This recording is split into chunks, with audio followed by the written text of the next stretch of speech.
Kita berikan tepuk tangan dulu dong untuk Pak Enrico. Thank you. Thank you untuk economic outlook-nya di 2025.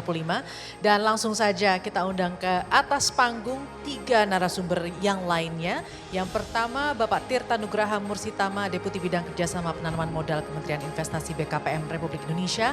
Yang hari ini diwakili oleh Bapak Fajar Usman, Direktur Kerjasama Regional dan Multilateral Kementerian Investasi BKPM Republik Indonesia. Silakan Pak Fajar untuk boleh bergabung. Pak Burhanuddin Abdullah, terima kasih banyak Pak. Sukses untuk ke depan, untuk Indonesia tentunya ya. Boleh kita berikan aplaus yang meriah untuk Pak Burhanuddin Abdullah yang sudah hadir pada pagi hari ini. Baik, narasumber yang kedua. Kita undang ke atas panggung Bapak R. Tri Wahyono, Kepala Group Review dan Strategi Pengelolaan Moneter Bank Indonesia. Selamat pagi, welcome to the club. And the last but not least, of course, Bapak Derajat Hariwibowo, Ekonom Indef. Bapak Derajat Hariwibowo, silakan Pak. Di sesi ini Bapak Ibu, you're open to ask questions to any of the panelists. So we will have a scan of a barcode yang bisa di-scan langsung, Slido, dan nanti Bapak Ibu bisa langsung memberikan pertanyaan, dimasukkan ke dalam Slido tersebut. Dan kita akan langsung bacakan nanti pertanyaannya untuk narasumber yang ada pada pagi hari ini. Oke, tadi ada 3 PR yang menurut Pak Enrico harus kita kerjakan. Saya mau ke Pak Derajat dulu boleh ya? Pak Derajat, are you ready? Oke. Pak, jadi ini banyak sektor yang harusnya bisa mengenerate produktivitas lebih banyak lagi. Terus juga banyak uncollected and untapped potentials yang belum kita sentuh-sentuh gitu ya. Strategi revenue sektor mana kira-kira yang bisa memberikan broad base effects, membuka lapangan pekerjaan, kemudian juga tadi kalau bicara middle income layer, mereka bisa kemudian juga menjadi lebih lebih gemuk lagi, kantongnya lebih tebal lagi gitu kan, karena tidak hanya dari segi layer yang menipis, tapi juga tabungannya juga berkurang gitu. Oke, maybe you can start with that Pak Derajat. Ya, terima kasih Mbak Alia. Tadi sudah banyak yang disampaikan oleh Pak Burhan, tapi beliau memberikan salah satu hint-nya itu adalah hilirisasi sektor industri. Tadi beliau menunjukkan deindustrialisasi kita sudah cukup serius ya, posisi industrial contribution kita sudah kembali seperti zaman Pak Harto, itu jadi bukan back to the future but back to the past. The past, okay. way past gitu ya. Karena itu sebenarnya bukan hanya hilirisasi, tapi lebih ke revitalisasi sektor industri. Itu akan menjadi salah satu prioritas. Bahwa ada fokus ke hilirisasi adalah bagian dari continuity, program continuity kita dengan periode Pak Jokowi. Ya. Kemudian yang kedua, sektor yang juga akan menjadi andalan tentu adalah sektor pertanian dan pangan. Tadi Pak Burhan sudah menyampaikan mengenai lumbung pangan. Lumbung pangan itu sebenarnya adalah bahasa Jawane food estate. Jadi kita food estate kita ganti menjadi lumbung pangan. Ya.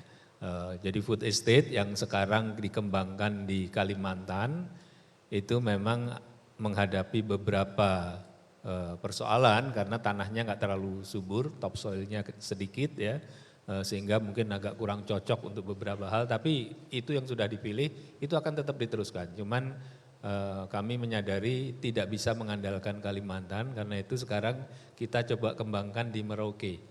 Karena Merauke tanahnya flat, luas, tapi memang infrastrukturnya masih kurang. Tapi secara agriculture itu sangat bagus. Nah di sana itu rencananya akan dikembangkan cassava, yang di Kalimantan juga ada cassava nanti. Kemudian juga ada tebu ya, dan mungkin pertanian tanaman pangan lain. Hanya masalahnya karena accessibility-nya masih sangat rendah, itu bagaimana transporting the outputs dari Merauke ke daerah lain di Indonesia, karena nggak mungkin itu diserap habis di Papua kan. itu akan menjadi persoalan karena akan ada logistical cost yang cukup besar. Nah itu mungkin salah satu potensi juga bagi teman-teman di private sector untuk bergerak di transportation and logistic sektor untuk itu karena kita akan genjot produksi dari sana. Tadi ada pencetakan sawah baru kan ya. Nah, jadi itu yang betul-betul mencetak sawah baru. Kemudian untuk yang di daerah-daerah yang existing ya di Jawa maupun sebagian di Sumatera itu pola tanamnya diperbaiki. Jadi kalau pola tanamnya sekarang mungkin hanya bisa 1 kali atau 2 kali, kita akan coba pola tanamnya bisa 3 kali tanam dalam 1 tahun. Nah, kunci untuk pola tanam diperbaiki adalah air. Makanya teman-teman para pebisnis melihat Pak Prabowo sebagai Menhan kok sering main air ya kan? Lihat Pak Prabowo di TV meresmikan pengeboran air. Nah, itu bagian dari strategi besar kita ya untuk memenuhi kecukupan air. Karena kalau tanpa air ya banyak hal yang nggak bisa kita lakukan. Kita mungkin menganggap air sebagai sesuatu yang take it for granted buat kita. Saya tinggal di Bogor, orang selalu mengatakan Bogor kota hujan. Tapi di beberapa tempat di Bogor itu kemarin kita kekeringan. Ya, jadi water management itu akan menjadi bagian dari yang sangat krusial dan itu akan sangat besar pengaruhnya terhadap agricultural program yang akan diambil oleh Pak Prabowo nanti. Itu yang sektor tradisional, industri dan pertanian dan pangan. Nah, sektor lain yang belum banyak dibahas ya, circular economy, green economy ya, itu juga menjadi andalan, bukan hanya energy transition, akan tetapi mungkin yang teman-teman nggak banyak tahu di programnya Prabowo Gibran itu ada satu butir 72 kalau nggak salah di Asa Cita 3 ya, itu bunyinya adalah mendorong sertifikasi kelestarian, sertifikasi pengelolaan sumber daya secara lestari di Indonesia. Dan itu sudah kita taruh dari sejak tahun 2014. Sangat spesifik. Karena apa? Karena kita melihat bahwa jika tidak mendapatkan sertifikat, itu Indonesia sudah berpengalaman kita diboikot dan ekspor kita jeblok. Itu pengalaman salah satunya di industri pulp and papers. Saya nggak tahu UOB ikut membiayai pulp and papers atau tidak. Tapi kalau Anda monitor ekspor kita tahun 2008, 2009, 2010 dan kedepannya sedikit, itu ekspor kita drop sangat besar. Sampai 20-25% ya. Dari yang sekitar 5 miliar dolar turunnya cukup signifikan.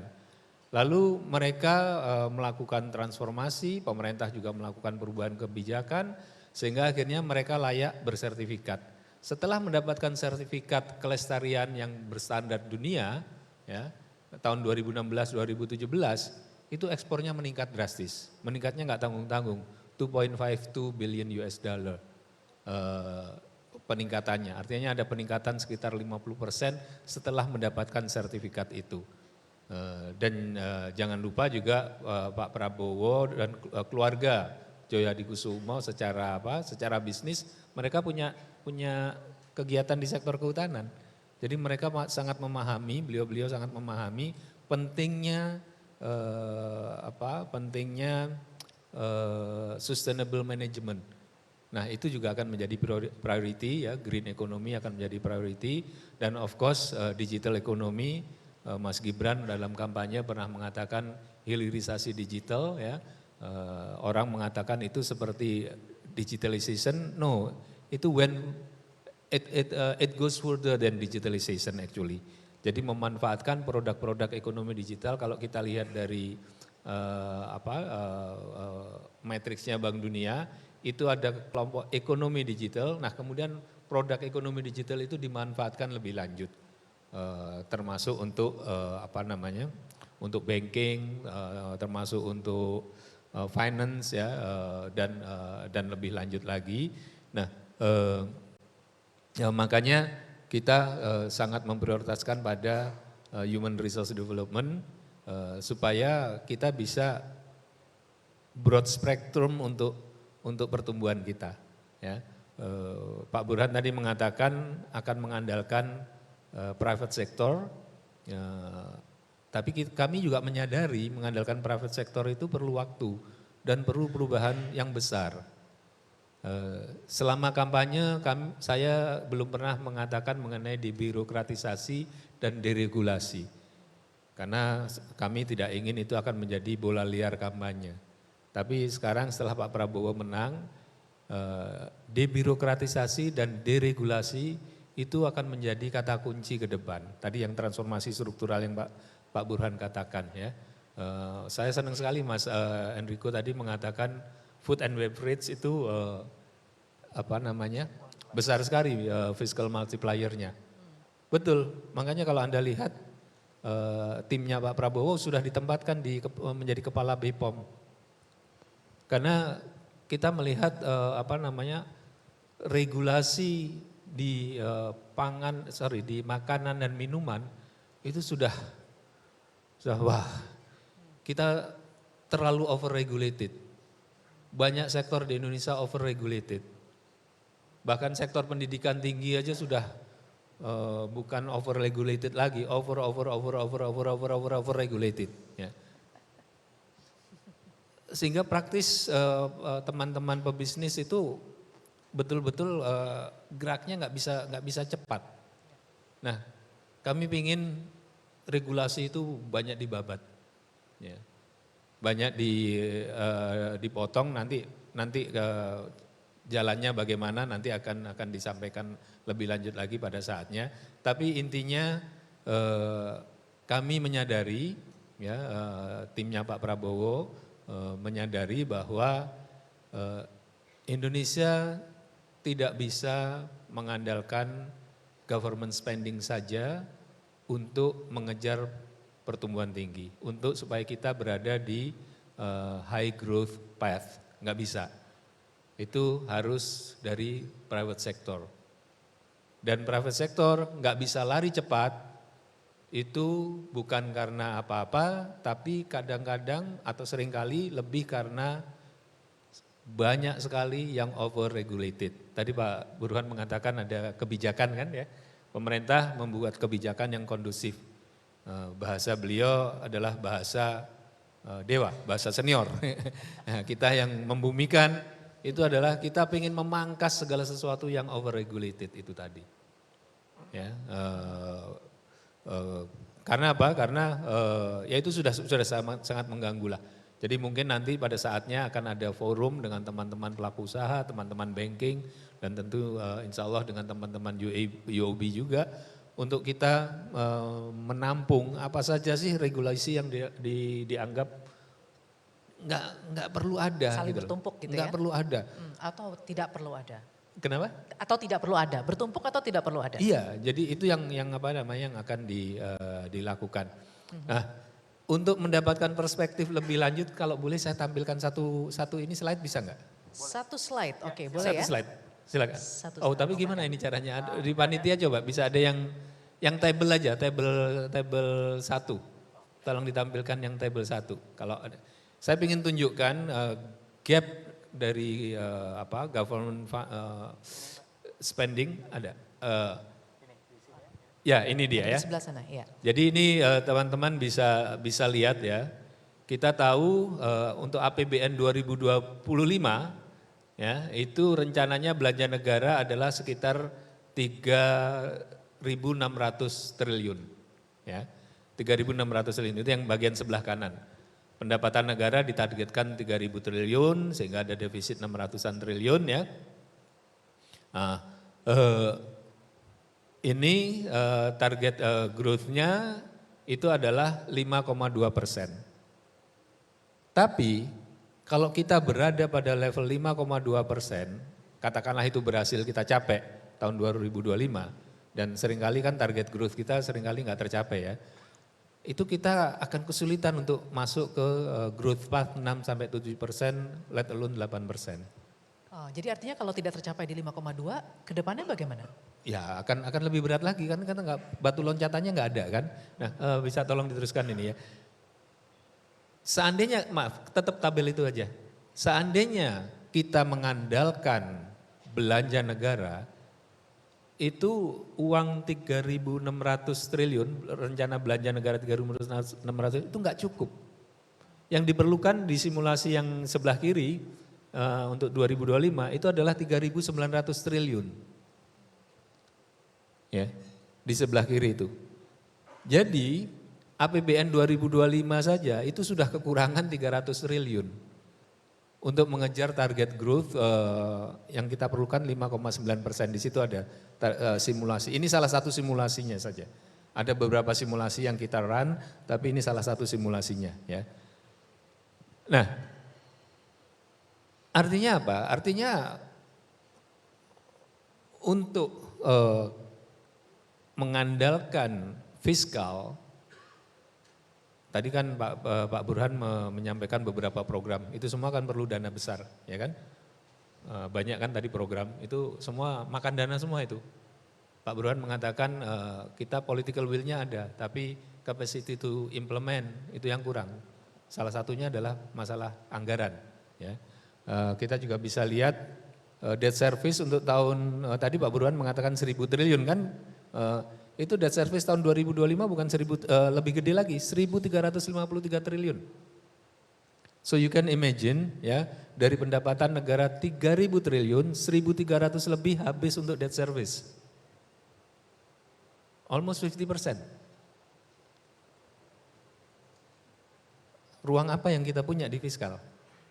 Nah, karena itu nanti kuncinya adalah reformasi pendapatan negara dan kuncinya adalah perpajakan dari sisi fiskal. Tapi pajak kalau ngejar yang sudah ada itu juga akan kontraproduktif bagi perekonomian. Saya sebagai pribadi, bukan sebagai anggota tim Prabowo Gibran ataupun sebagai orang PAN ya, sebagai pribadi saya nggak setuju dengan kenaikan PPN 12%. Karena dari tracking yang saya lakukan, monitoring yang saya lakukan, the risk is just too high. Sekarang 11% saja dengan adanya deindustrialisasi, itu kelas menengah kita sudah mulai ambruk. Apa jangan ambruk lah, terlalu besar. Sudah mulai anjlok ya. Bisa dibayangkan nanti 12%. Padahal saya tracking pertumbuhan kita quarterly dari tahun, sebenarnya kalau tahunan saya tracking dari tahun 60. Tapi kalau quarterly saya tracking dari sejak krisis Asia. Itu growth kita itu closely aligned dengan consumption growth. Kalau consumption growth melambat karena kelas menengah drop, bagaimana kita bisa mengejar target pertumbuhan? Ya. Jadi saya pribadi kurang sepakat dengan 12%, tapi itu sudah ada di undang-undang, ya. Cuma mudah-mudahan tahun depan akan bisa direview lagi ya. Tapi poin saya, kalau kita nggak ada reformasi di bidang perpajakan yang untuk ngejar atau transformasi perpajakan untuk ngejar gap tadi, berat buat kita untuk membiayai semua program tadi. Sementara deregulasi dan debirokratisasi tentu perlu waktu untuk mulai berdampak. Jadi mau tidak mau Kementerian Penerimaan Negara atau Badan Penerimaan Negara atau apapun juga nanti yang akan dibangun ya, mau tidak mau dia harus ngejar penerimaan itu dari dua sumber. Yang quick win itu adalah sumber-sumber ad hoc, itu ada untapped dan ada uncollected revenues. Ya, itu harus dikejar. Dan ini enggak ngomong-ngomong, ya, saya sudah melakukan ini ketika saya menjadi unsur pimpinan di salah satu badan, di salah satu lembaga yang bergerak di keamanan nasional. Ya. Kita sudah lakukan, tesnya sudah kita lakukan. Ya. Dalam 30 menit kita bisa mendapatkan 400 miliar lebih. Ya. Itu uncollected revenues. Tapi ada untapped revenues juga. Nah ini harus dikejar. Melalui pendekatan ad hoc tadi Kemudian harus ada pendekatan sistemik. Pendekatan sistemiknya apa? Digitalisasi, mau tidak mau. Kalau kita minum di kafe di sini, itu kita sudah semuanya relatif digitalize. Pembayaran kita langsung masuk ke Dispenda. Di Jakarta bisa, di Denpasar bisa, di Manado pun bisa.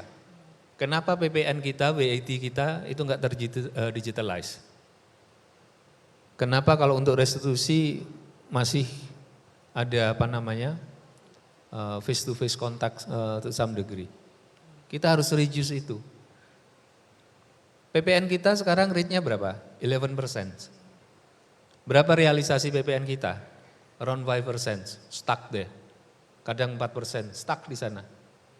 Gap-nya ada 6%. Orang selalu mengatakan, wah itu gap-nya kan karena ada apa? Ada pembebasan PPN segala macam. Come on, give me a break. Berapa banyak yang dikasih pembebasan PPN? How large it is? Terus kemana leak-nya? Ya, you know the answer lah ya. Jadi artinya apa? Pendekatan sistemik harus kita lakukan. Kenapa ini nggak bisa dilakukan? Karena sistem IT di penerimaan negara kita, sistem IT di pendapatan negara kita, itu kalah jauh lah dengan sistemnya UOB. Karena beda pejabat, vendornya beda. Ganti vendor sistemnya ganti. Ya. Setiap vendor selalu klaim sistem gua yang paling bagus. Pak, sistem Bapak yang kemarin rusak nih, harus kita bikin baru lagi. Kemudian sistemnya ditumpuk-tumpuk. Iya. Oke. Pak, kita terima kasih, ini elaborasinya luar biasa sekali Pak Derajat. Saya ingin ke Pak Fajar dulu nih sekarang. Pak Fajar, kalau kita lihat Indonesia ini negara besar, kita di ASEAN juga kita besar gitu ya. Kebijakan apa yang kira-kira akan bisa dipertahankan Pak dan bisa diimprove? Kalau tadi pemaparan dari Pak Enrico kita melihat bahwa ini secara global juga very volatile. Apalagi Amerika Serikat kita nggak tahu ya siapa yang jadi presidennya, apakah itu Kamala Harris, apakah itu Donald Trump gitu. Lalu kalau misalnya nanti nih situasi global nih semakin meruncing lah, semakin memanas gitu. Indonesia gimana sih untuk bisa menavigate situasi ini ke depan tanpa mungkin bergantung terlalu besar pada global trade dan kita lebih ke inward looking. Terima kasih Mbak Lia, Bapak Ibu ya, para peserta acara Economic Outlook ya 2025 ini. Ya tadi mungkin dari pertanyaannya Mbak Alia, kalau kami di Kementerian Investasi ini kan pertama adalah terkait bagaimana kita berupaya ya menarik investasi baik dari sisi investasi asing yang masuk ya dari luar, termasuk juga kita juga bagaimana kita mengembangkan investasi yang domestik ya. Karena kami melihat juga kita juga tidak bisa sepenuhnya mengandalkan dari luar, tapi kita juga bagaimana kita mengembangkan, mengelola potensi-potensi investasi yang ada di dalam negeri seperti itu. Dan contoh juga mungkin pada waktu kita menghadapi fase COVID ya, di mana di situ justru potensi-potensi investasi dalam negeri ini yang perlu menjadi dan ini yang menjadi istilahnya basis kita ya, dan untuk kita bisa bertahan gitu. Dan kalau lihat dari data statistik ya, statistik dari realisasi investasi kita dari tahun ke tahun, di situ memang menunjukkan bahwa terkait komposisi antara investasi asing dengan domestik ini dari tahun ke tahun menunjukkan kontribusi investasi dalam negeri ini meningkat terus dan bahkan sudah hampir menyamai ya dengan investasi asing. Contohnya lihat nanti di periode 2023 ya. Itu bedanya kalau lihat dari kontribusinya bedanya ya sangat tipis lah antara 49 sampai 51 seperti itu. Kita punya datanya Pak. Ya. Bisa dilihat dari dilihat dari komposisi antara asing dan domestik dan fase per fase ya. Kalau dilihat mulai dari fase awal PMDN itu mungkin hanya sekitar 25,3%, tapi kalau dilihat di fase terakhir saat ini 2020-2024 itu PMDN sudah 47,9%. kalau lihat dari porsinya dibandingkan dengan investasi asing. Walaupun investasi asing ini bukan berarti investasi asing dari sisi komposisi memang turun, tapi investasi asing pun juga terus mengalami pertumbuhan yang juga cukup pesat gitu ya. Kalau kita lihat di fase awal mungkin sekitar 100 triliun, di fase keempat sampai 2024 ini investasi asingnya dalam mencapai 537,4 triliun. Ini kan menunjukkan bahwa tadi dari sisi investasi dalam negeri juga dari sisi komposisi meningkat terus, berarti memang ada potensi-potensi yang cukup besar, tapi juga dari sisi PMA juga tetap mengalami pertumbuhan yang signifikan. Dan terkait bagaimana kebijakan kita ya ke depan, terutama dengan melihat dengan situasi global juga yang terjadi saat ini dan apa yang menjadi beberapa tahun ini memang menjadi kebijakan pemerintah adalah terutama terkait dengan program hilirisasi ya, hilirisasi untuk peningkatan nilai tambah. Jadi karena kita melihat kita punya memang dari sisi sumber daya alam, tersediaan sumber alam yang melimpah apa saja ada ya dari sisi bahan mineral, terus kemudian juga dari sisi pertanian, perikanan, ini juga besar, kemudian juga dari sisi sumber gas, minyak, dan ini yang perlu kita kelola agar kita tidak hanya di sisi barang mentahnya saja, bagaimana ini bisa dikelola ya untuk sampai ke industrinya, ke hilirnya. Ini yang sejak 5 tahun yang lalu ini yang menjadi dari sisi Kementerian Investasi ini juga menjadi ini kita gitu ya, upaya-upaya pencapaian kita seperti itu. Dan kami sudah menyiapkan macam peta jalan hilirisasi, mungkin di slide sebelumnya di situ. Peta jalan hilirisasi investasi strategis, di mana targetnya itu adalah investasi yang bisa dicapai dengan itu adalah sekitar 618 miliar dolar. Dan diharapkan juga bisa menghasilkan dari sisi ekspornya adalah sekitar 857,9 miliar dan juga GDP yang akan diperoleh adalah US dollar 235,9 miliar dan juga penyerapan tenaga kerja yang cukup besar.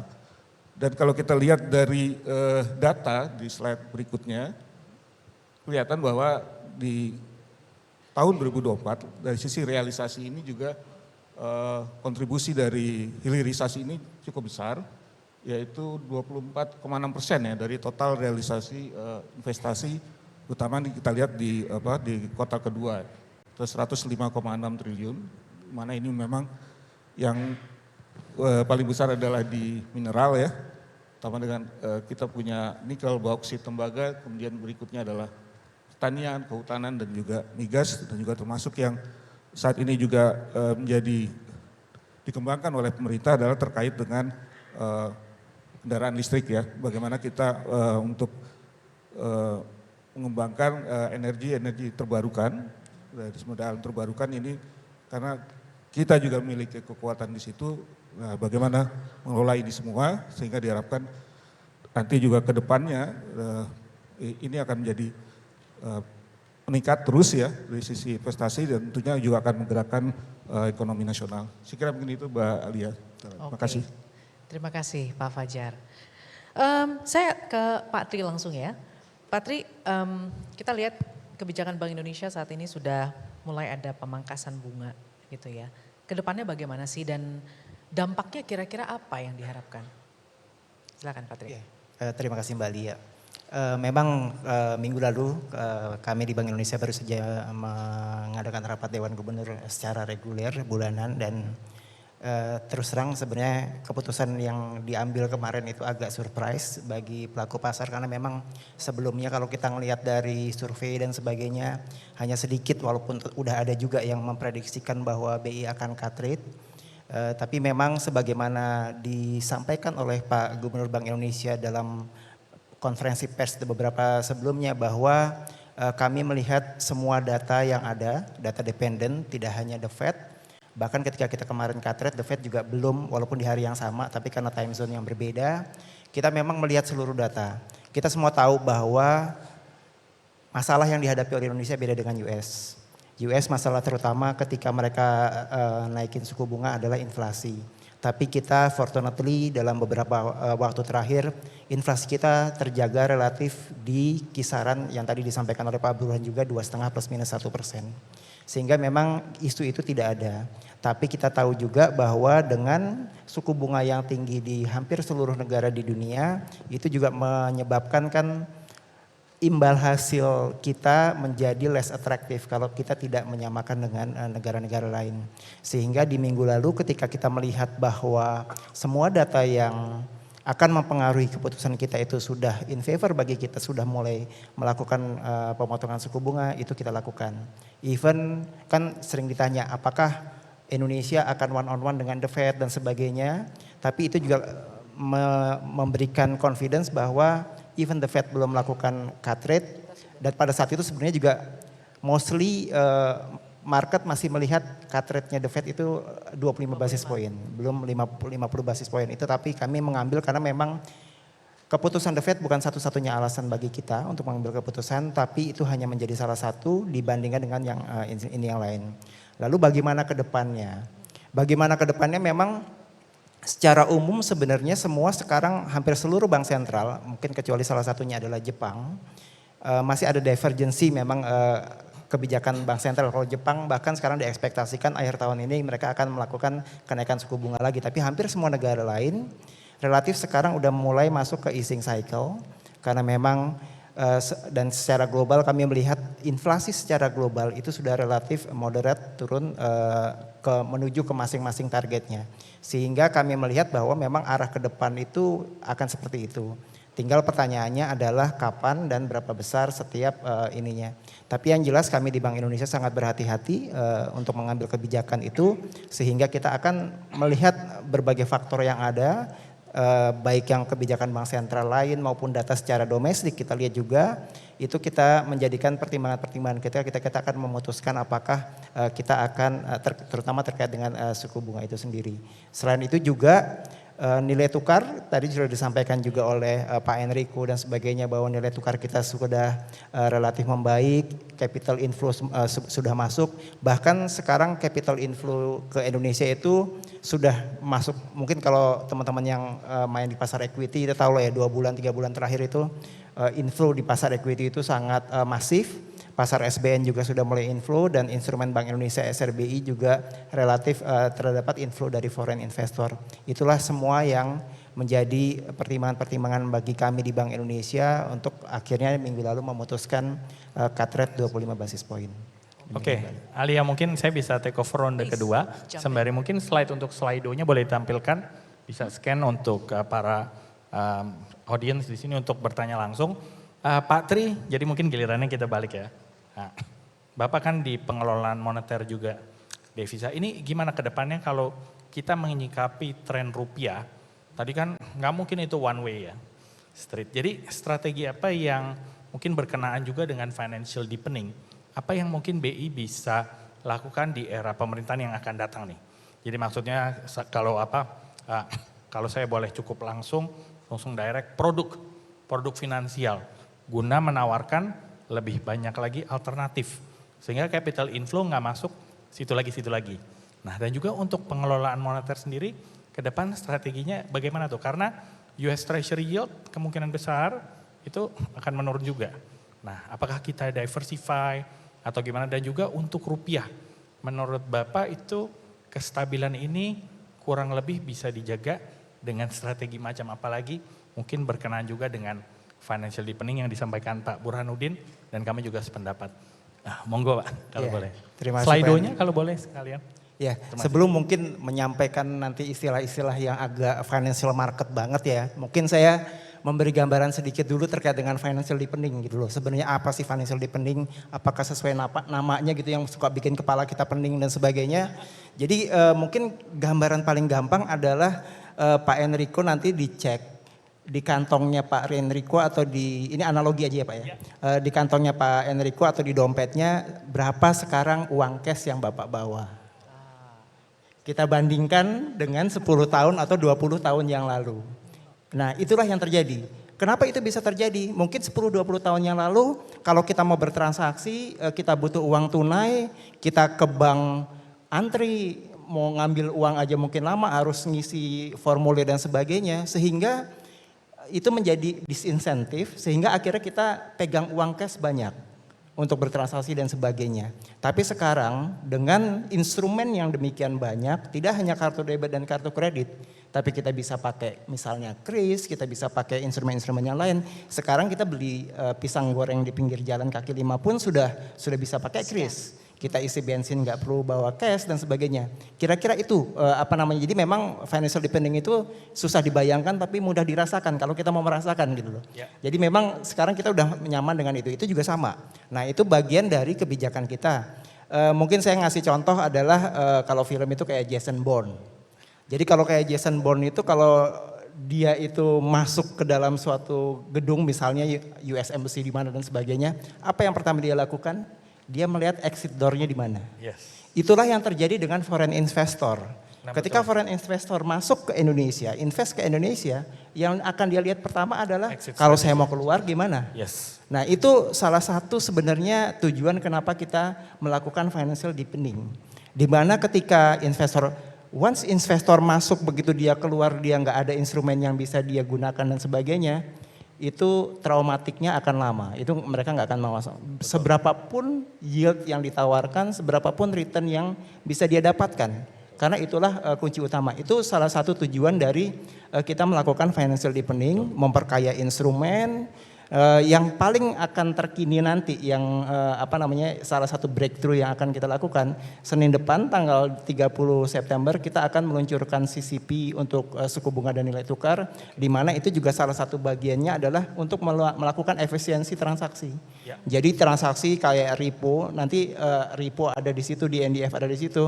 Kalau bertransaksi tidak gross antara satu pihak dengan pihak lain, tapi itu akan di netting. Itu ada innovationnya di situ, di mana transaksi yang dilakukan nanti semua sama teman-teman perbankan itu akan di-clearingkan di situ, sehingga nanti akan terjadi netting di situnya.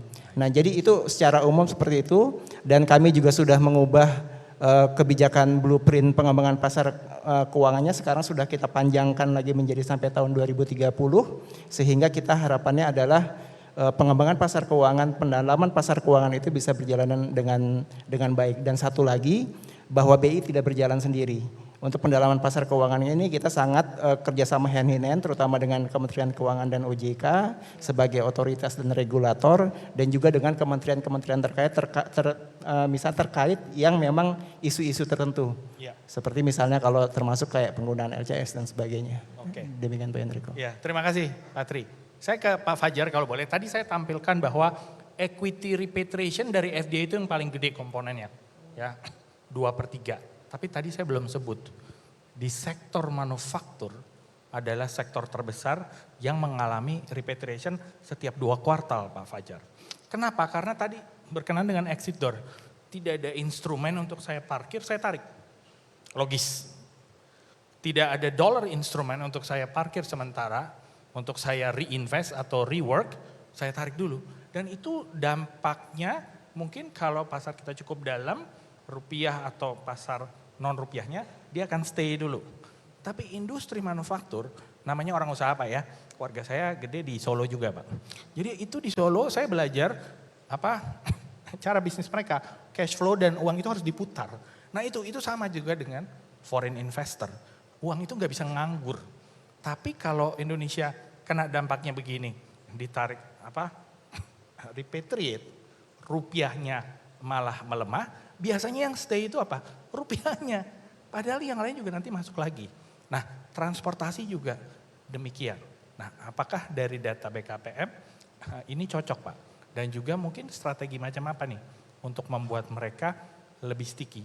Nah, tadi bagus sekali hampir balance PMA dan PMDN. Tapi tentunya dua-duanya juga mungkin punya challenges gitu ya, terutama dari hal foreign direct investment. Karena sektor ini menyerap tenaga kerja juga dan diperlukan, tapi kita juga apakah perlu insentif lain Pak? Supaya sektor ini lebih sticky dan equity repatriation-nya makin lama makin turun, digantikan oleh PMDN. Karena PMDN sudah pasti dia akan sticky. Dia punya stake di negara ini, kita mau lihat negara ini maju. Tapi kan kalau asing, tadi Pak Tri sudah bilang, I want to know the exit door, dan itu mereka akan muter Pak, musical chair. Hari ini Indonesia bagus, kalau besok Turki lebih bagus, dia akan pindah. That is how fast the foreign money go. Mungkin Bapak bisa kasih pandangan sedikit, terima kasih. Iya, terima kasih Pak Enrico. Iya, tadi mungkin Pak Enrico menyampaikan ya terkait mungkin tingkat repatriasi yang tinggi ya, terutama ada di pada sektor manufaktur dan memang dan transportasi. Kalau dari data statistik realisasi investasi kita, paling tidak memang sektor-sektor terbesar itu memang di manufaktur ya, terutama industri logam ya, barang logam, industri mineral, memang ini juga terkait hilirisasi, kemudian juga dari sisi di transportasi ya, transportasi, logistik, komunikasi, kemudian juga di perumahan properti ya, kawasan industri, dan juga ada di industri kimia dan farmasi itu yang umumnya ya dari sisi kalau dilihat per sektornya itu banyak di situ ya. Dan ini memang betul tadi Pak Enrico sampaikan, perlu kita cermati terkait ini. Kemungkinan tingkat repatriasi yang tinggi dengan melihat ya segala situasi kondisi global yang terjadi, baik sisi finansial moneter juga seperti itu. Dan ya betul, jadi memang kita perlu kembangkan di domestiknya ya, bagaimana ya kita mencoba domestik ini kita ini juga tetap terus gitu ya, terus tumbuh. Jadi dari sisi target realisasi naik terus, meningkat terus, tapi juga kita harapkan komposisi antara domestik dengan asingnya ini juga tetap pada posisi seperti itu gitu ya. Sehingga kita dari sisi basis di kitanya itu sudah cukup kuat seperti itu. Dan mungkin juga selain itu juga bagaimana pengembangan sektor-sektor yang atau memang potensi atau potensi investasinya itu memang besar di kita gitu. Memang kita strategis, artinya memang investor asing itu melihat ke kita gitu. Misalnya seperti kayak terkait yang energi terbarukan. Betul. Dan memang ada di kita potensi ini, ya tentunya investor asing juga memang yang nggak akan ke tempat lain, pasti ke kita kalau kita memang punya potensi yang besar. Dan juga ini juga tentunya bagaimana kebijakan kita ya, kebijakan ekonomi kita bisa mendorong ya, memfasilitasi suatu iklim investasi yang baik, kondusif. Ini yang memang di sisi kami di Kementerian Investasi terus melakukan ya upaya-upaya bagaimana memudahkan termasuk para calon-calon investor itu untuk mereka memang mau investasi di Indonesia. Kita akan mengembangkan juga sistem pelayanan perizinan yang terintegrasi ya, yang disebut dengan OSS, Online Single Submission. Dan ini diharapkan artinya dengan pelayanan yang lebih mudah, cepat ini kan paling tidak si calon investor itu di awal itu sudah melihat, oh ini ya, artinya tidak banyak hambatan dulu ya untuk di awal itu. Dan tentunya akan mau masuk ke kita, ke Indonesia. Saya kira itu artinya dari upaya kita juga bagaimana investasi dalam negeri kita juga tetap berkembang ya, tumbuh. Dan ini juga termasuk kita memfasilitasi melalui OSS ini termasuk usaha-usaha mikro kecil menengah kita ya. Betul. Yang selama ini di sistem perizinan yang sebelumnya itu kita nggak tahu potensinya seperti apa. Tapi dengan melalui sistem OSS ini termasuk mereka ya yang di usaha mikro kecil menengah ini juga bisa terdaftar. Terdaftar dan kita bisa tahu perkembangan mereka dan juga termasuk memfasilitasi ya. Karena selama ini terutama di mikro ini kan lebih ya mereka ya nggak punya legal sama sekali ya, nggak punya legal status ya. Dan ini yang tentunya ya dengan melalui bagaimana kita memfasilitasi mereka untuk bisa menjadi legal statusnya sehingga mereka juga bisa memperoleh kemudahan-kemudahan ya dalam proses perizinan dan juga mendapat fasilitas termasuk pembiayaan dan juga termasuk insentif yang bisa diberikan. Ini diharapkan ya potensi yang nasional kita ini termasuk UMKM ini juga bisa tumbuh berkembang gitu, sehingga kita juga tidak hanya semata mengandalkan yang dari luar, tapi juga bagaimana kita memberdayakan mengembangkan yang di dalam. Oke. Itu mungkin Pak Enrico. Ya, terima kasih Pak Fajar. Alia, sebelum kita take audience question, mungkin ke Pak Derajat. Pertanyaannya simpel Pak. Ya. Kita beralih dari pajak, fiskal, tolong bumikan yang Pak Burhan katakan, apa sih dari sektor swasta yang diharapkan, sektor apa, pergerakan seperti apa. Jadi as simple as apa sih yang sebenarnya swasta itu bisa kerjakan dan mungkin gimana cara guide-nya gitu. Monggo Pak, boleh. Mas Derajat. Swasta di sektor apa atau semua sektor? Ya, maksudnya sektor apa yang menurut Mas Derajat tuh bisa jadi quick win, mereka juga ada insentif untuk mau contribute, karena kalau buat saya itu post COVID Pak, sebenarnya banyak sektor tuh masih bergelut. Should I do this again atau should I switch? Lalu tourism, itu sebenarnya saya baru dari Bali kemarin Pak ada conference, itu yang datang itu rame, berjubel sekali Pak, tapi kan Bali cuma satu. Kita kan punya ratusan sebenarnya Pak. Itu cuma contoh. Oke. Lalu manufaktur, apakah itu lagi gitu loh. Jadi maksudnya what is the quick win untuk swasta tuh mau ambil bagian gitu. Karena swasta is driven more by profit oriented gitu ya. Ya, ya. Mungkin tolong dibumikan tadi ya. Oke, makasih. Sebelum saya masuk ke sektor-sektor real ya.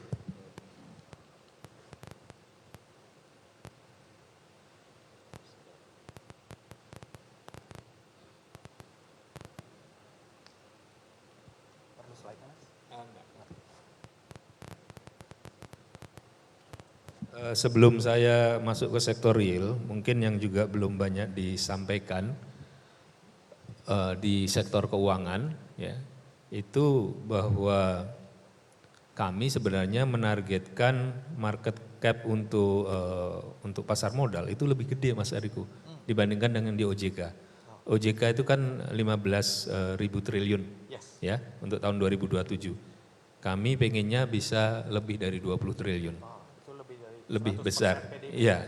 Oh enggak, PDB tahun 2027 kan sekarang kan sudah 2000, sekarang kan sudah 20.000 lebih. Iya, jadi untuk yang akan datang. Nah, jadi kita berharap lebih banyak lagi listing perusahaan yang listed ya. Nah, ada persoalan yang kita lihat itu di bidang literasi itu prudensialnya kurang ditekankan. Kita juga banyak tahu masyarakat sebagian sudah mulai literate, sebagian pembantu saya saja sudah memakai, udah nggak mau dikasih cash Mbak Alia. Gajinya mintanya dikirim ke salah satu apa namanya, yang non cash itu. Iya. Bukan Bitcoin kan? enggak Bitcoin. Saya kalau sebutkan nanti cashless. takut jadi promosi ya. Mintanya dikirim ke situ ya. Cuman ternyata nggak diimbangi dengan pengetahuan dan keahlian yang cukup sehingga akhirnya banyak kejadian judi online, segala pinjol dan sebagainya.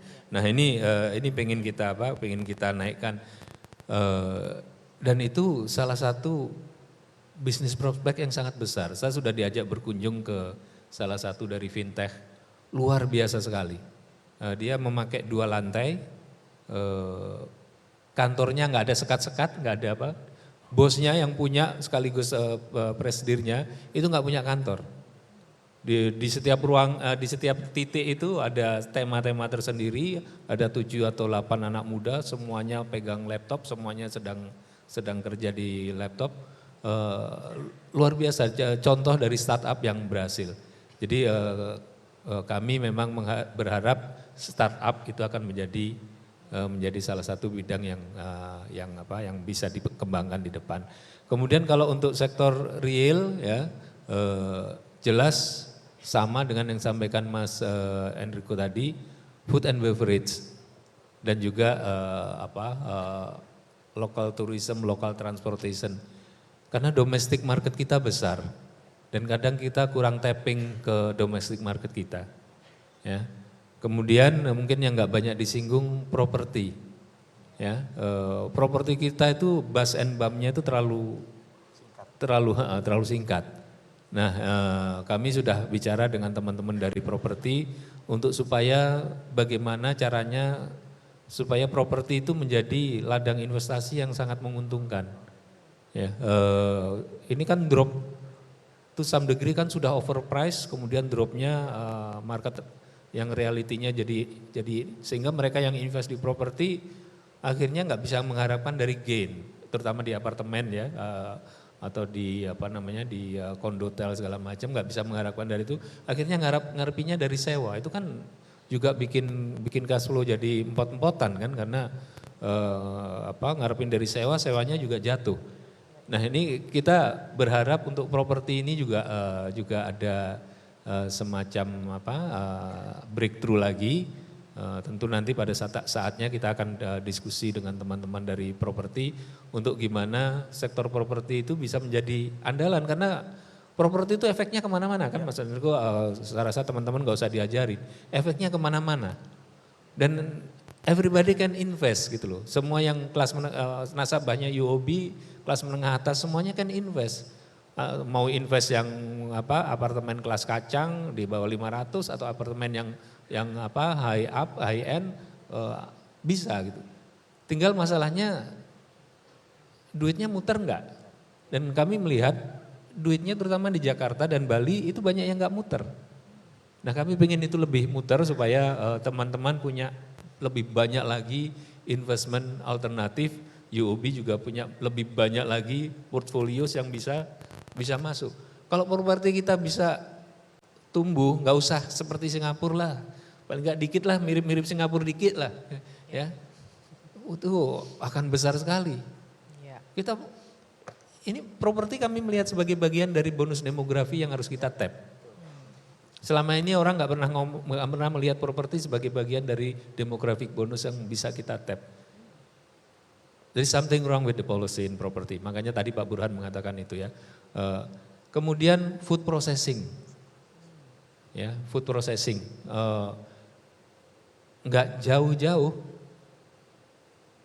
Pengeringan padi aja itu sangat menguntungkan. Saya juga baru sadar gitu di kabupaten-kabupaten. Saya nggak tahu itu jadi nasabahnya UOB nggak. Itu banyak orang yang bergerak di penggilingan padi. Itu kaya-kaya.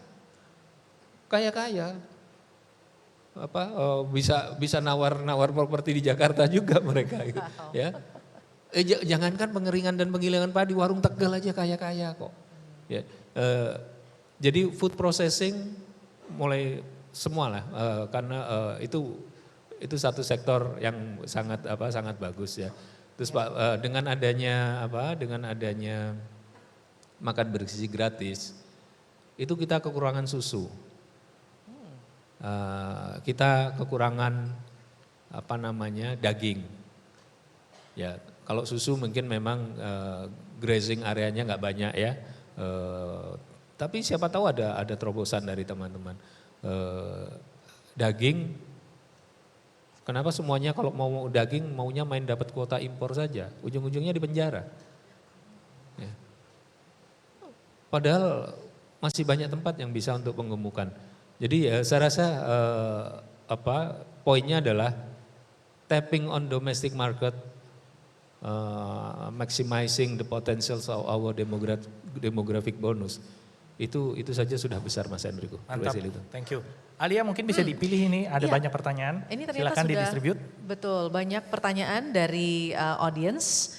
Boleh nggak diklik karena ini jauh sekali atau saya jalan aja deh ke sana. Oh, there it is, ada di layar. Oke, pertanyaan yang pertama, bagaimana pandangan Bapak terkait strategi Indonesia dalam menerima investasi produk teknologi tinggi, misalnya mobil listrik, chip dan lain-lain yang berorientasi ekspor ke depan. Oke, ini mungkin untuk Pak Fajar ya. Jangan Pak. Ya, terima kasih mungkin kepada penanyanya ya. Ya, tentunya Indonesia juga kita juga mengembangkan ya investasi yang produk teknologi tinggi. Tadi juga mungkin di pemaparan sebelumnya juga ada disampaikan untuk taman pengembangan juga untuk semikonduktor ya. Bagaimana kita juga bisa industri semikonduktor kita juga bisa tumbuh dan paling tidak menyamai negara-negara di Asia Tenggara yang mereka juga sudah lebih duluan dari kita ya saat ini seperti Malaysia. Dan ini kita kan sebenarnya yang teknologi tinggi tadi seperti mobil listrik ataupun semikonduktor, chip itu bahan-bahan bakunya itu ada yang memang dari kita gitu. Ada sumber dayanya ada di kita ya. Seperti kalau mobil listrik kan untuk baterainya ya, baterai listrik misalnya nikel. Dan ini dengan program hilirisasi ini memang kita arahnya mengembangkan yang dari bahan bakunya itu, dari bahan bakunya itu paling tidak itu bisa diolah ke fase yang lebih tinggi lagi lah. Walaupun kita juga tidak lihat bahwa kita sampai ke barang akhir ya, tidak seperti itu. Kan di situ juga nanti ada bagaimana global value chain ya, bagaimana kita melihat dengan negara-negara lain, keunggulan yang ada di negara-negara lain. Paling tidak apa sih yang kita miliki, keunggulan kita, paling tidak untuk di fase yang lebih tinggi, tentunya juga bisa meningkatkan nilai tambahnya. Nah itu ya, contohnya baterai listrik ini kan sudah ada beberapa ya investasi asing yang masuk untuk di situ, dan itu yang menjadi ini kita juga masuk menjadi andalan kita juga dalam kita menarik investasi asing. Dan juga termasuk tadi untuk pengembangan semiconductor ya, seperti chip itu salah satu bahan bakunya kan ada pasir silika. Ini juga ini yang menjadi mungkin pemerintah juga bagaimana semiconductor itu kan sangat luas, di yang mana gitu, istilahnya di fase-fase yang mana ini yang bisa menjadi keunggulan kita, dan kita juga punya sumber dayanya, ini yang dikembangkan gitu. Jadi kita tentunya juga dengan perkembangan teknologi yang sangat pesat ini, kita juga harus bisa mengadaptif perkembangan ini juga, itu juga bisa menjadi kunci kita ya untuk kita juga bisa lebih maju ke depan gitu. Saya kira begitu Pak. Mungkin Mas Derajat tadi ada yang mau nambahin sedikit, silakan. Boleh, Mas. silakan Pak Dari Derajat. sisi mungkin. Oh ya, ini soal teknologi tinggi ini. Satu hal yang kunci adalah konsistensi kebijakan. Sering investor diundang untuk invest, katakanlah contohnya mobil listrik. Begitu udah invest, naruh duit gede segala macam, tahu-tahu kebijakan berubah. Ya. Karena satu negara nggak bisa jual mobil listriknya, akhirnya dibuanglah ke Indonesia. Itu contoh. Ya. Kemudian yang kedua, di China itu sebagian perusahaan kan relokasi keluar. Banyak yang bicara dengan Indonesia. Saya ketemu beberapa dubes ngajak saya ketemu, wakil dubes, economic counselor ngajak. Semuanya kata-katanya sama. Mereka bisa mengundang orang ke Indonesia, menunjukkan potensi, orang tertarik. Begitu sudah lihat reality on the ground, mereka taruhnya di Vietnam. Begitu lihat reality on the ground, mereka taruhnya di Thailand. Tadi siapa yang bilang Myanmar? Ya, itu. Kalau Myanmar nggak ada ini mungkin taruhnya di Myanmar. Konsistensi kebijakan. Terima kasih. Oke, thank you Pak Derajat sudah menambahkan untuk jawaban yang pertanyaan pertama tadi ya. Oke, kita bisa lihat pertanyaan berikutnya. Tadi ada yang untuk BI. Nah, untuk BI ini Pak Tri, apakah langkah BI yang akan dilakukan Pak dalam mengurangi ketergantungan pada USD di tahun mendatang? Ya, terima kasih pertanyaannya Pak Tommy.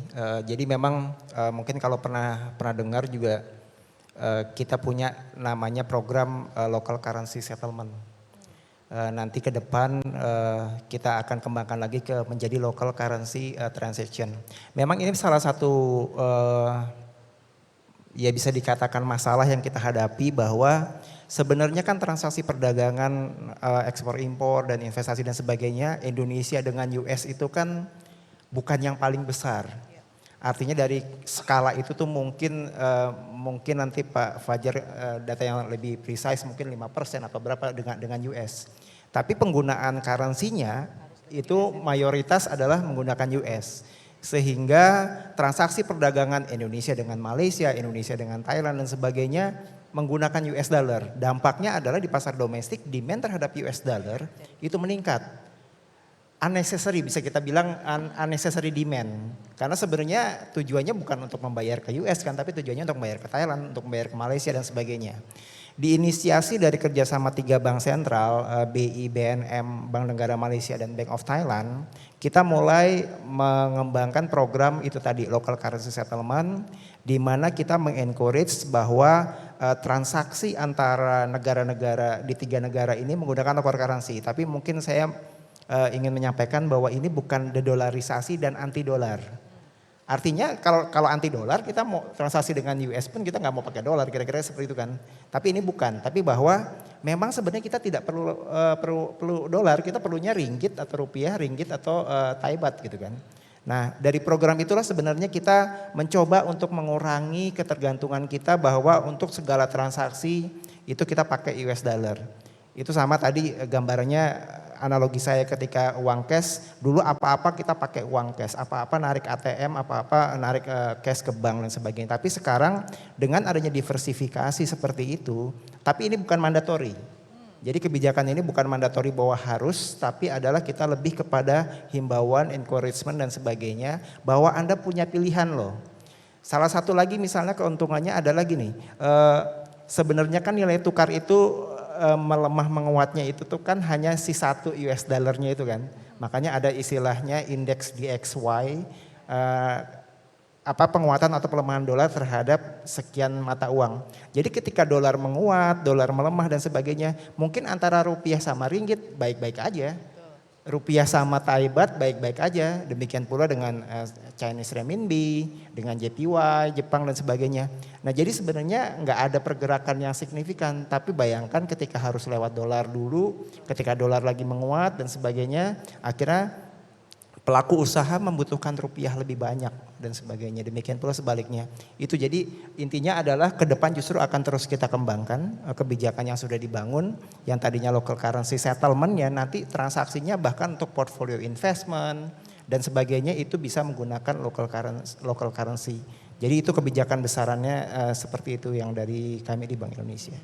Selain tadi ada Malaysia dan Thailand, apakah sudah ada lagi negara-negara lain yang mungkin di-approach Ya, oleh Indonesia? dengan JPY, dengan Jepang sudah, dengan China, renminbi ya itu sudah juga. Yang dalam pipeline adalah dengan Korea, juga dengan Singapura dan dengan Uni Emirat Arab.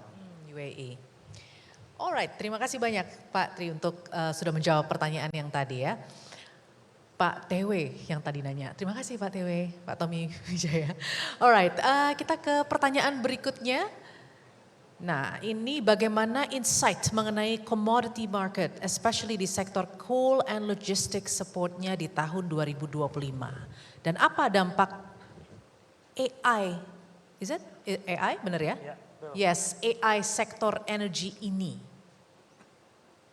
Mungkin ke Pak Derajat nih.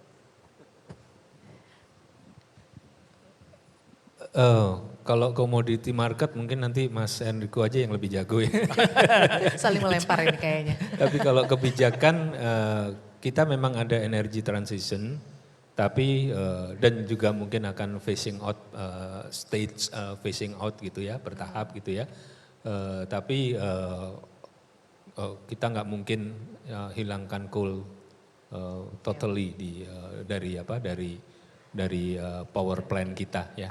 Jadi mungkin akan berkurang, tapi seberkurang-kurangnya saya rasa kebijakan DMO juga mungkin akan direview, dan saya rasa pasar di luar juga masih sangat besar karena Betul. ada kebutuhan, malah mungkin kalau DMO-nya dihilangkan malah mungkin lebih menguntungkan buat teman-teman di sektor batu bara ya. Tapi intinya don't worry too much dengan energy transition karena kita melakukannya secara bertahap dan secara sangat realistis. Terima kasih. Betul. Oke, boleh tambahkan Pak Boleh. Enrico? Kalau boleh saya tambahkan sedikit, memang kuncinya di sini adalah balance.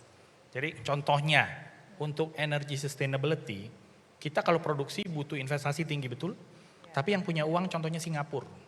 Dia harus lakukan investasi itu di Indonesia, kita jual back ke Singapura at market price. DPS market price sebagai subsidi. Nah itu salah satunya. Tapi untuk coal contohnya, saya sebenarnya punya table, kalau masih ingat tuh tahun kemarin saya kasih lihat. Proporsi dari energi yang bisa dikatakan non-renewable, coal, oil, dan gas, itu di negara berkembang seperti Indonesia, Tiongkok, dan India, proporsinya unfortunately masih cukup tinggi. Karena investasi di sektor ini biasanya diwarnai dengan kondisi high fixed cost, investasi di depan mesti tinggi, tapi kalau berhasil, itu over the years it will be zero marginal cost. Karena kan self-sufficiency dan muter sendiri. Cuma siapa yang biayain di depannya? JETP, oke, kasus di Afrika menunjukkan it is very slow at best. Kalau menurut saya sih stagnan. Jadi ya intinya kita mesti balance. Kalau masih butuh coal, kita naikin pertumbuhan ekonomi karena butuh energi untuk apa? Untuk bertumbuh. Untuk motoring the digitalization, scan QR dan lain sebagainya, butuh energi. Nah, jadi kuncinya mungkin menurut saya balance. AI di sini adalah untuk mengotomasi hal-hal yang sebenarnya bisa dilakukan. Kayak contohnya, paling simpel aja. Kalau telepon call center belakangan kan, itu kan cuma mencet-mencet tombol kan, udah tahu lah ya. Biasa kalau udah capek, pencet angka tertentu langsung dia ngarepin orang. Tapi banyak hal lain tuh yang sebenarnya apa bisa dikerjakan 24/7. Karena AI itu nggak pernah tidur dan konsistensinya tinggi. Contohnya mungkin produksi proses food, kasih makan ikan contohnya ya. Itu kalau pakai AI dia tahu jam segini ikannya udah mulai lapar dia kasih makan segini. Kalau terlalu banyak ikannya mati, terlalu sedikit ikannya lapar. Saya nggak tahu lah ya kalau ikan lapar gimana caranya. Tapi itu bisa pakai AI. Oh. Mungkin. Tapi consistency dan redundancy atau apa monotonous. Nah ini AI sebenarnya bisa untuk logistic planning atau lain sebagainya. Jadi kurang lebih jawabannya mungkin nggak spesifik, tapi kita harus strike a balance. Nggak mungkin ini dalam 1-2 tahun, tapi the long term payoff itu tinggi sekali Mas. Dan Indonesia butuh itu. We need this di dalam 2 dekade ke depan. Karena by the time kita reach golden Indonesia, kalau kita nggak bereformasi sekarang, problem barunya banyak ya. Pak Tri, Pak Fajar ya. Tadi saya sudah sampaikan. Oke, mungkin dari saya gitu. Thank you. Alright, Alia, thank silakan you. kalau Thank mau you sudah di-wrap up. menambahkan Pak Enrico. Masih ada kesempatan untuk kita bacakan lagi pertanyaan berikutnya. Mungkin yang terakhir atau gimana? Iya, ini waktunya iya sudah Time-nya mendekati udah lunch time ya sebenarnya ya. Sudah lapar mungkin. Oke, bagaimana dengan sektor retail di tahun 2025? Mengingat di 2024 retail cukup parah. Bagaimana juga dengan mikroekonomi dan UMKM Indonesia untuk tahun 2025? Kayaknya Pak Derajat mungkin kalau yang lain mau menambahkan boleh. Oh, Ini Pak, ini di sini juga ada. Pak Derajat dulu boleh. Ya, ya retail jelas sangat tergantung pada middle class consumption ya.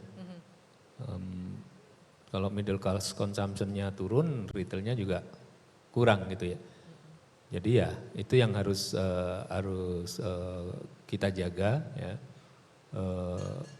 Program makan siangnya Pak Prabowo itu orang mikirnya cuma masalah gizi tok gitu. Tapi tadi kan Pak Burhan sudah menjelaskan. Dan waktu pertama kali kami mengkampanyekan itu kan kita diketawain. Capres kok programnya makan siang. Tapi begitu saya jelaskan siapa saja local suppliers yang akan dapat apa segala macam.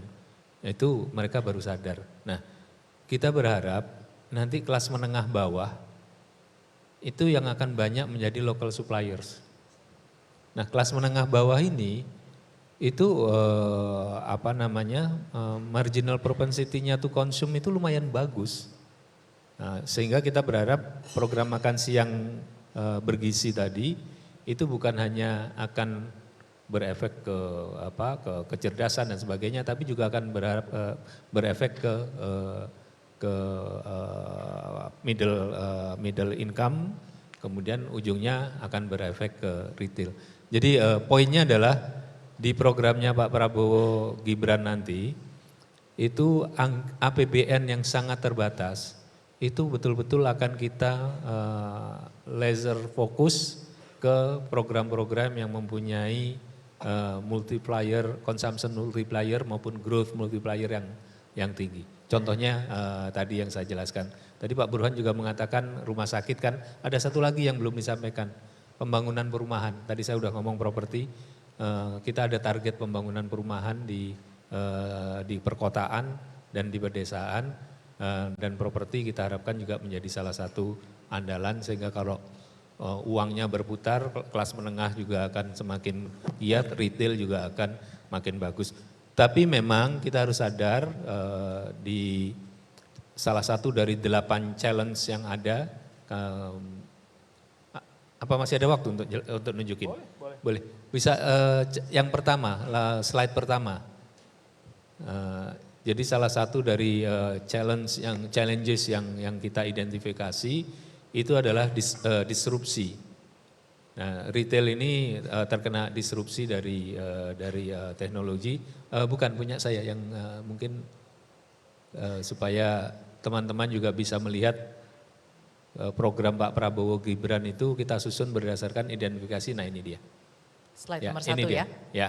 Ya. Jadi challenge pertama itu climate change, challenge kedua of course geopolitik, kemudian military conflicts, short window period for demographical bonus, kita sudah identifikasikan itu, slowing global economic growth, kita sudah factor in, ya, kemudian AI disruption. Ini sudah kita masukkan dan program-program itu kami susun berdasarkan ini, makanya ini kita taruh di paling depan ya. Risk of new pandemic, karena banyak ahli kedokteran mengatakan hati-hati, bisa aja ada virus baru yang tiba-tiba out of control ya, zoonotic virus. Kemudian increase global and Indonesian population itu sebagai challenge karena kita harus memenuhi pangan, perumahan, ya sandang, pangan, dan papan. Prinsipnya Pak Prabowo itu simple, sandang, pangan, papan. Itu harus dipenuhi. Jadi Basic. itu mungkin ya. Basic tapi sebetulnya itu yang paling Sangat essential. kunci Mbak Lia. Betul, Orang sangat kalau nggak kunci. punya sandang, nggak punya pangan, nggak punya papan, kere. Jadi, Betul. Oke, jadi despite all the challenges, ada geopolitik, ada AI, disruption of technology, kemudian juga ada banyak hal ke depan, misalnya perubahan-perubahan yang terjadi gitu ya. Tapi Indonesia memang harus inward looking dan sebetulnya kita punya kemampuan itu, hanya the capacity to implement tadi, meskipun sudah ada political will, harus semakin digalakan. Dan ini akhir dari sesi diskusi kita pada lunchtime kali ini. Saya ingin mengucapkan terima kasih kepada seluruh narasumber, Pak Fajar, terima kasih, Pak Tri, terima kasih, Pak Derajat, terima kasih, dan tentu speaker/co-moderator Pak Enrico Tanuwijaya, thank you very much. Dan kita kembalikan lagi ke MC Syarifah Rahma. Terima kasih. Oke, baik, please give a round of applause sekali lagi untuk sesi diskusi kita yang sangat menarik, dan kami mohon Pak Enrico, Pak Derajat, Pak Tri, dan juga Pak Fajar serta Mbak Lia untuk tetap masih berada di atas panggung, karena berikutnya kita akan masuk ke dalam sesi penyerahan token of appreciation yang akan diberikan oleh Bapak Harapman Kasa selaku Wholesale Banking Director UOB Indonesia.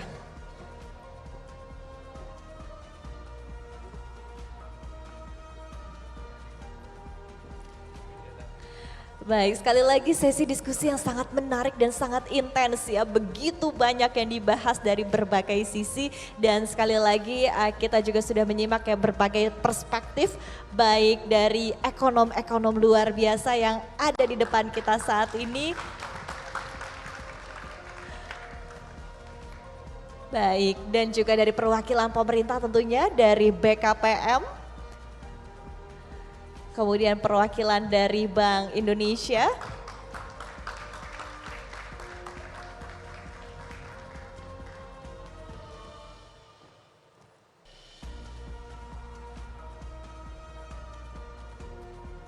Baik, berikutnya diberikan kepada Bapak Derajat Hariwibowo selaku Ekonom Indef. Terima kasih Bapak atas insight-nya.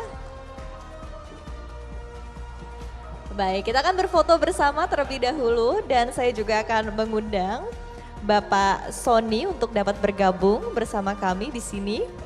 Bapak Sony Samuel selaku Global Markets Director UOB Indonesia untuk dapat berfoto bersama. Baik, saya akan pandu untuk sesi foto ini dalam hitungan 3, 2, 1. Satu kali lagi boleh. Kalau ingin berganti gaya silahkan. Cuan, oke, baik ya. Saya akan padu 3, 2, 1.